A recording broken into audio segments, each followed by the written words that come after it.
Hello again. So it's Friday the 11th of April when I'm filming this, and as you can see it's an absolutely glorious day.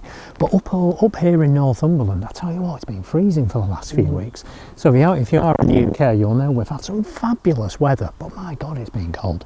So today you find me, it's the afternoon, 1 o'clock in the afternoon, and I've just been sent on a quiche mission. Now the question is, do real men eat quiche? Not sure about that, or if indeed that is still a pertinent question.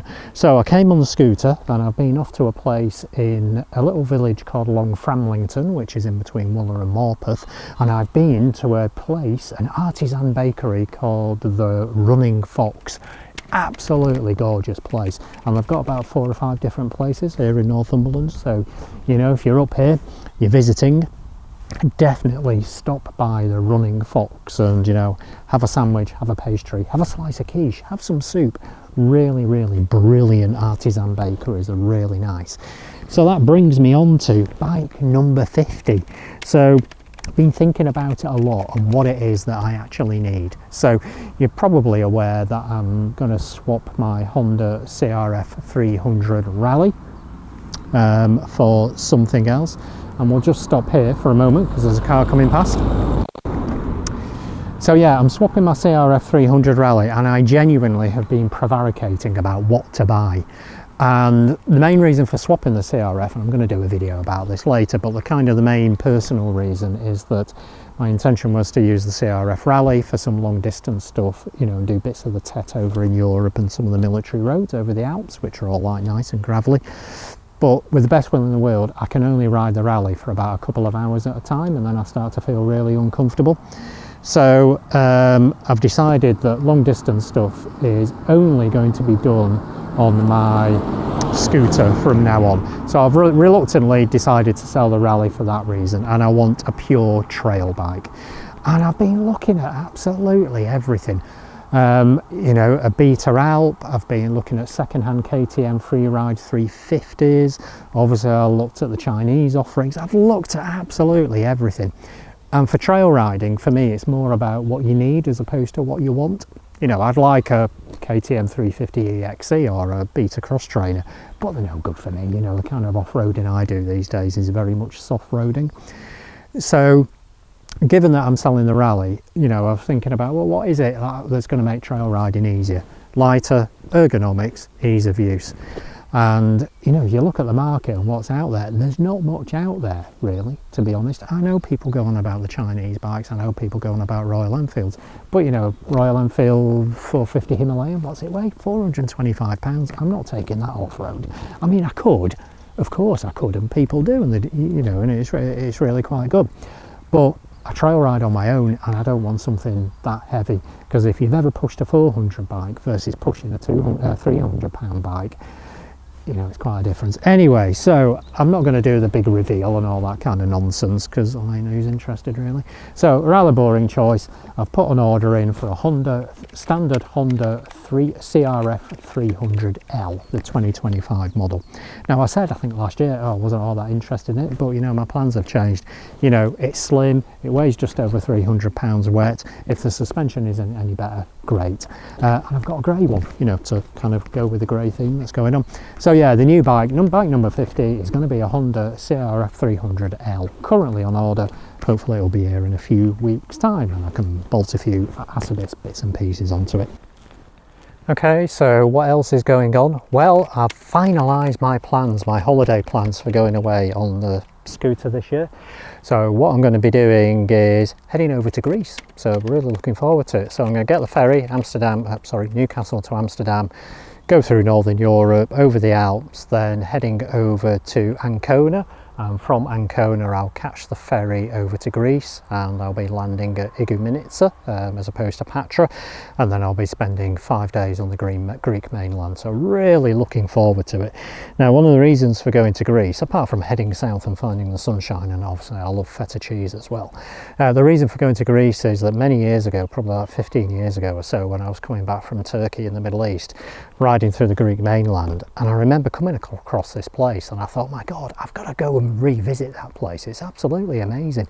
And it was like loads of these granite columns with like monasteries and stuff on top. And I always thought for some reason that it was somewhere in the south of France, you know, when I thought about it, you know, a bit like one of those Cathar strongholds, you know, around Carcassonne in the south of France. And I love a good Cathar. I mean, who doesn't love a good Catholic heretic? Anyway, so I always thought it was there, but when I looked at the photos in Google Earth, it obvious that it wasn't really there. So I found out that the place is actually, and I've probably pronounced it wrong, it's called Mitoria, and a really fabulous place. So just as an excuse for going somewhere almost, that's where I'm going to head to. But I'm also going to be spending some time riding around Mount Olympus and the Vikos Gorge. So if you've ever seen pictures of the Vikos Gorge, my God, it's absolutely amazing. And I think I think the ratio between width and depth is bigger than the Grand Canyon, you know, so it's really narrow and steep, or it might be really steep and anyway, something like that. But anyway, it's the biggest natural, steepest, deepest natural gorge in Europe, and it looks absolutely amazing, you know, and it's all twisty roads and stuff, and hardly any traffic. So yeah, that's the holiday plans. All I've got to decide to do is whether I'm going to replace the belts on this before I go. So at the moment I've got about 7,000 miles on it. By the time I go in September, you know, maybe I'll have 9,000 miles on this, and the belts need doing at 12,000. So I don't know whether, for peace of mind, I'll just get the belts done, and it's about 150 quid, I think, you know, which is the same as a chain and sprocket set. So yeah, I'll probably get the belts done. So yeah, that's the holiday plans. Off to Greece, probably be about 3,000 miles. I'm really looking forward to it. Okay, so what else has happened in the last 3 months? So we've had the roof replaced, which is a bit arduous. So that was 4 weeks of hairy-arsed roofers and builders, you know, stomping up and down and playing Roofers FM from 8 o'clock at night on the Makita stereo. So yeah, that's all done and dusted. So hopefully we've got no more leaks. And I'm on the lookout for a new helmet. So on the shortlist, RI Quantic, the Shoei Neotech, and also the Shoei GT Air. And my priorities are comfort, quietness, and then the features. Now I'd really like another flip-up, flip-flop, flip-front helmet, you know, if I can actually say it. And I'm a little bit reticent because I think all the flip front helmets are a little bit louder and maybe a little bit heavier, but I don't know. But the Neotech, sorry, should be something a little bit better, I think. So if you've got the Neotech, or you've got the GT Air, or you've got the RI Quantic, I'd be interested to know what your opinions are. Right, onwards.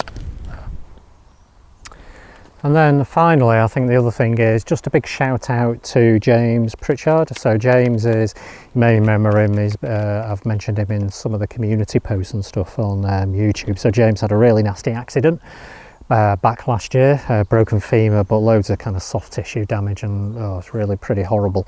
Anyway, he's taken this week the momentous decision, the big decision to have his right leg amputated above the knee. And, you know, and on the face of it, you can say, my God, you know, that's a hell of a decision, you know, why would you do that? But, you know, as James says, you know, I think he's had 6 or 7 surgeries so far, and he's looking at more.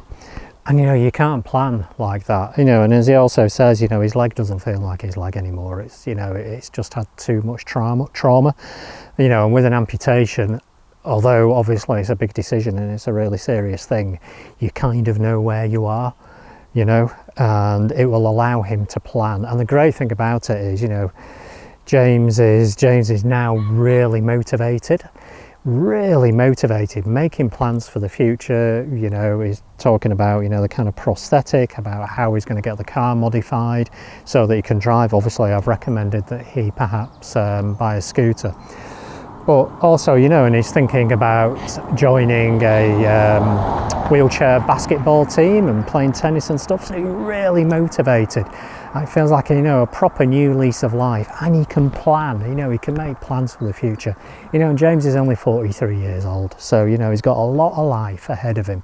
So really supportive of what James's decision. I just wish you all the best, James, and anybody that watches this video and anybody on the channel as well, I'm sure will wish you the best. Good luck. The operation is later on this month, in 10 days or a couple of weeks time. So yeah, all the best, James, all the best. And so that's it for the update. So I'm going to get home now before the quiche falls apart and the brownies melt, and I'll see you later.